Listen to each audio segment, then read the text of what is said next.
어느 순간부터 인터넷상에서 조선 후기의 여성들이 노출이 심한 한복을 입고 다녔다는 글이 올라오기 시작했죠. 물론 당시에 이렇게 노출된 옷을 입고 다녔던 사람들이 있기는 했지만 문제는 이런 사진들이 우리의 전통 문화를 깎아내리는 데 사용되고 있다는 것인데요. 2000년대에 들어서면서부터 인터넷에서 전통 한복을 검색해보면 짧은 저고리를 입은 채 가슴을 노출하는 여성들의 사진이 나오기 시작했습니다. 그리고 헐벗은 남성들의 사진이나 낡고 더러운 한복을 입은 사진을 올리면서 마치 당시 조선의 한복은 매우 수준이 낮은 문화였는데 일본의 도움을 받아 발전했다는 식으로 왜곡을 하는 글까지 올라오기 시작했죠.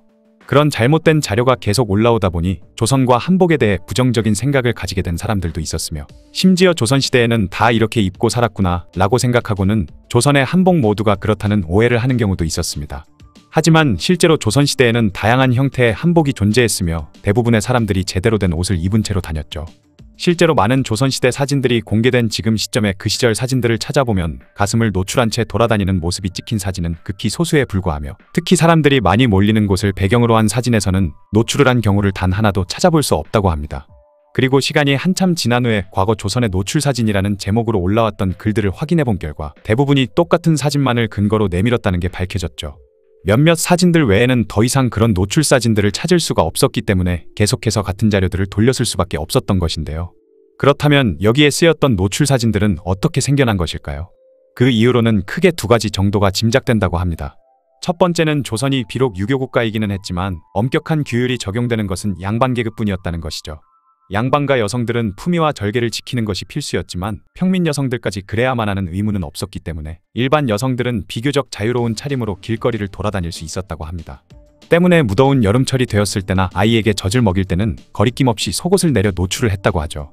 조선시대는 후기로 갈수록 저고리가 짧아지는 것이 유행이었기 때문에 어느 순간부터는 가슴 가리개가 꼭 필요했다고 합니다. 때문에 무더운 여름철이 됐을 때나 논밭에 나가서 일을 할 때는 거추장스러운 가슴 가리개를 풀어버린 채 활동을 했는데, 그런 광경을 신기하게 여긴 외국인 선교사나 이방인들이 사진을 찍은 것이 지금까지 전해져 온 것이죠. 두 번째 이유는 일제강점기에 조선을 식민지로 삼은 일본 제국은 자신들의 지배를 정당화하기 위해 조선이 얼마나 미개하고 무능한지를 강조하는 작업을 해왔습니다. 때문에 온갖 날조된 자료를 동원해 자신들의 식민 통치를 합리화시켰는데, 평민 여성들의 노출 사진 또한 일제가 조선의 미개함을 강조하고 자신들의 통치를 정당화하는 작업에 이용되었다고 하죠. 이런 극소수의 경우를 찍은 자료들을 근거랍시고 내밀면서 해외 다른 나라들에게는 조선처럼 발전이 덜 된 국가를 우리 같은 선진국이 지배해서 그 수준을 높여줄 것이라는 억지 논리를 폈으며, 조선 사람들을 상대로는 조선은 문화와 역사가 열등한 민족이니 우등한 민족에게 지배당하는 것은 당연한 것이라는 내선일체 사상을 통해 식민 통치를 합리화시켰습니다. 이 두 사진이 바로 일제가 조선을 식민 통치하는 게 당연하다는 논리를 세계 다른 나라들에 알리기 위해 연출한 사진이라고 하죠. 이 사진들은 사진첩과 엽서로까지 만들어졌고 이후 전 세계로 팔려나가 정치적인 의도로 사용당했다고 합니다. 이런 식으로 만들어진 사진들이 현재까지도 남아서 일본의 우익들과 한국인들 중 자국을 혐오하는 일부 사람들에 의해 조선을 비하하는 용도로 쓰이고 있다고 하네요. 하지만 정작 그 시절 일본인들의 사진을 보면 조선 사람들보다 노출도가 오히려 심했다고 합니다. 영국 빅토리아 시대의 지리학자인 이사벨라 버드는 일본과 조선을 모두 방문한 후 그때의 경험을 기록으로 남겼는데, 그녀가 기록한 일본인들의 모습을 자세히 살펴보면 일본의 시골 사람들은 일하면서 몸을 노출하는 일이 흔했다고 하는데요. 젊은 여성들은 가슴을 드러낸 채 짐을 나르고 있었으며 남성들은 중요 부위를 가리는 천만 두른 채 일하는 모습을 가는 곳마다 볼 수 있었는데, 심지어 도시에서도 그런 풍경을 볼 수 있었다고 하죠. 때문에 일본에 들어온 대부분의 외국인 여행자들, 특히 서양인들은 일본인들의 이런 누드 풍습을 보고 큰 충격을 받았다고 합니다. 남성들은 거의 아무것도 입지 않았고 여성들은 헐렁한 옷을 상의로 걸친 채 여기저기 뜯어진 짧은 속치마만 걸치고 있었기 때문에 일본은 문명화된 나라일 것이라는 선입견을 가지고 있던 이사벨라 버드는 도무지 믿을 수 없는 장면을 보고 큰 충격을 받았다고 하죠. 조선 사람들이 길거리에서 노출을 하고 다녔기 때문에 미개하다는 일본 제국의 논리대로라면 그보다 더한 노출을 하고 다녔다는 일본인들은 대체 뭐라고 설명해야 할까요?